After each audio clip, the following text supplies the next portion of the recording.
আর কি হলো? সুখ শান্তি আমার কানায় কানায় পূর্ণ হয়েছে। এবার তুমি আমার কাছে এবার তুমি আমাকে মুক্তি দাও। তুমি এভাবে ভেঙে পড়ো না। তুমি ভেঙে পড়লে আমি যে শেষ হয়ে যাব। মমতা অযোধ্যার রাজরামচন্দ্র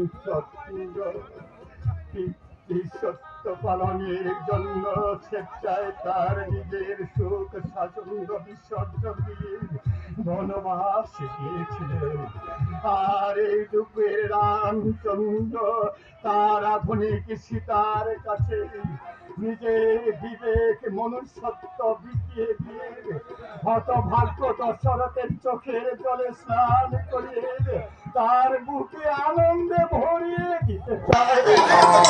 হতভাগ্য দশরথের বুক ফাটা কান্না কৌশলের জননীর মর্ম ভাঙা